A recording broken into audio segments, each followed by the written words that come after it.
Halo Malaysia, selamat pagi, salam sejahtera Malaysia. Malaysia kita punya, cintai Malaysiaku, kita jaga kita. Sebelum kita mulakan berita hangat pada hari ini, untuk anda yang baru pertama kali, silalah untuk sudi tekan butang subscribe, like dan share. Sila juga tinggalkan komen anda kerana setiap komen anda amatlah dihargai. Berita hangat hari ini daripada channel ini, Denyut nadi suara rakyat bergema terus-menerus di dalam channel ini. Setiap hari kita membawakan berita-berita terbaru yang pastinya dinantikan oleh seluruh rakyat Malaysia. Kita akan mulakan berita kita. 1, 2, 3. Berita mula sekarang. Salam sejahtera Malaysia. Berita terkini dipetik daripada malaysiakini.com. Bertajuk pendakwaan mohon hukuman penjara tambahan ke atas Lokman. Berita penuh. Pihak pendakwaan berhujah bahawa hukuman penjara sebulan terhadap Lokman Nur Adam kerana kesalahan menghina mahkamah perlu ditingkatkan demi menjaga maruah kehakiman. Timbalan Pendakwa Raya Muhammad Dusuki Mokhtar memberitahu Mahkamah Rayuan bahawa bekas ahli Majlis Tertinggi UMNO itu harus dikenakan sekurang-kurangnya 3 bulan penjara kerana menghina mahkamah berkaitan perbicaraan rasuah 1MDB bekas Perdana Menteri Najib Razak yang berhubung penyelewengan dana 2.28 bilion ringgit Malaysia. Perbicaraan hari ini adalah mengenai rayuan pihak pendakwaan terhadap keputusan Mahkamah Tinggi Kuala Lumpur pada 15 Julai tahun lalu yang menjatuhkan hukuman penjara sebulan ke atas Lokman kerana menghina mahkamah.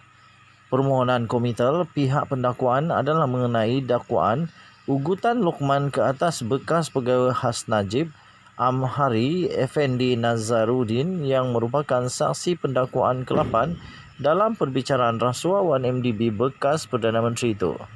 Bagaimanapun, Mahkamah Tinggi membenarkan permohonan oleh pasukan peguam Lokman untuk membatalkan kesalahan komitel itu dan menangguhkan pelaksanaan hukuman sementara menunggu rayuan. Pihak pendakwaan pula kebetulan telah membuat rayuan bagi meningkatkan hukuman. Semasa perbicaraan di hadapan panel 3 hakim Mahkamah Rayuan yang dipengerusikan oleh Kamaluddin Mat Said Dusuki secara lisan berhujah bahawa hukuman penjara sebulan tidak mencukupi untuk menghantar mesej betapa seriusnya kesalahan komitel. Katanya, kami pendakwaan merayu berhubung hukuman penjara sebulan kerana ia tidak mencerminkan tuntutan kepentingan awam yang memerlukan hukuman yang lebih tinggi untuk menunjukkan kepada rakyat secara amnya bahawa sistem kehakiman perlu dilindungi. Kita perlu melindungi kepentingan awam dan maruah pentadbiran keadilan. Tingkah laku responden iaitu Lokman Nur Adam telah menjejaskan perkara ini, katanya dalam kenyataan itu.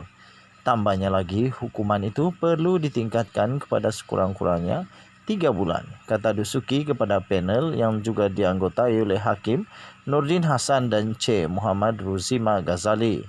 Bagaimanapun, Peguam Utama Lokman iaitu Muhammad Syafi Abdullah menyangkal dengan mendakwa bahawa permohonan penghinaan itu cacat kerana ia tidak mempunyai butiran terperinci yang mencukupi berhubung dakwaan perbuatan menghina Amhari.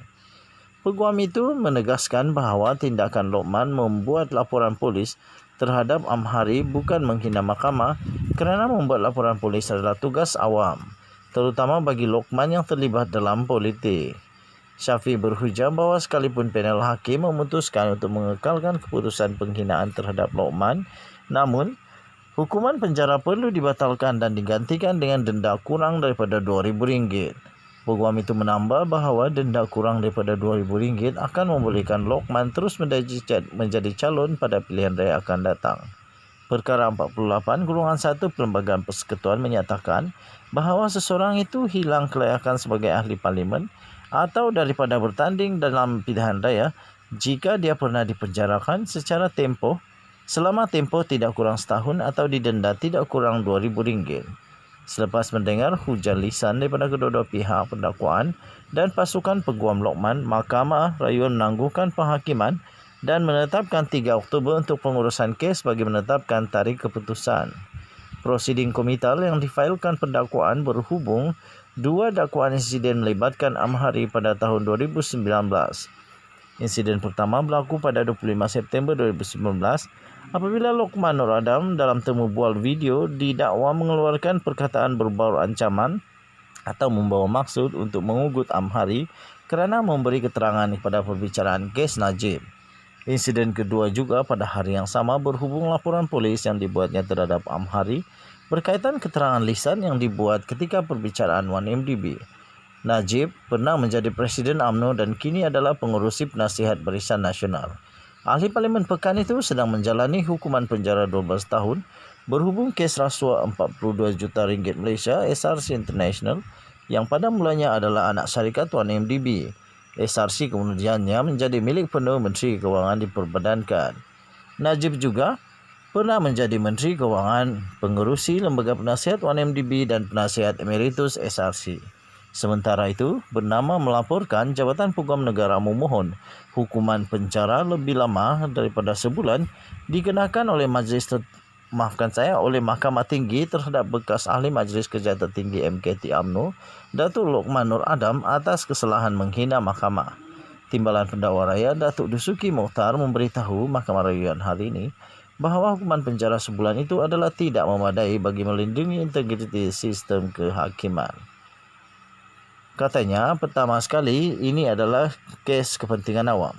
Campur tangan terhadap pentadbiran keadilan adalah serius. Kami dengan rendah hati berhujah bahawa hukuman yang dijatuhkan oleh Mahkamah Tinggi adalah tidak mencukupi. Mereka yang berkelakuan seperti ini diharapkan dihukum dan menerima hukuman yang direka untuk menghalang orang lain daripada melakukan perbuatan sama.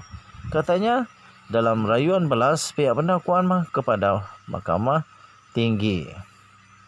Pada 15 Julai yang lalu, Lokman dijatuhkan hukuman penjara sebulan oleh Hakim Mahkamah Tinggi Kuala Lumpur, Colin Lawrence Sikora, selepas didapati bersalah menghina mahkamah kerana mengugut saksi pendakwaan dalam perbicaraan kes 1MDB yang membabitkan bekas Perdana Menteri Datuk Seri Najib Tun Razak. Lokman didakwa mengugut dengan bertindak membuat laporan polis terhadap bekas pegawai khas Najib, Datuk Amhari Effendi Nazarudin, menjurus kepada intimidasi dan ancaman serta menghina mahkamah. Dusuki berkata laporan polis itu iaitu pesalah menghina mahkamah. Lokman Nur Adam membuat dakwaan lanjut bahawa Amhari Effendi yang mengelirukan tertuduh Najib dan bersekongkol dengan ahli perniagaan buruan Loh Tek Jo atau Jolo untuk memangsakan Najib. Lokman selanjutnya memetik beberapa bukti yang dikemukakan di mahkamah dan manipulasinya dengan dalam laporan polis untuk menggambarkan bahawa tertuduh iaitu Najib menjadi mangsa Amhari Effendi. Perbuatan ini merupakan intimidasi terhadap saksi tersebut dan juga saksi pendakwaan lain katanya. Sementara itu, Peguam Bela Lokman Tan Sri Muhammad Syafiq Abdullah berhujah bahawa anak guamnya hanya menjalankan tanggungjawabnya sebagai orang awam apabila membuat laporan polis terhadap Amhari. Sekian berita. Untuk mendapatkan berita lengkap, sila layari malaysiakini.com bertarikh hari ini 29 September 2022 dengan tajuk Pendakwaan mohon hukuman penjara tambahan ke atas Lokman. Kita jumpa lagi. Selamat malam Malaysia. Bye-bye.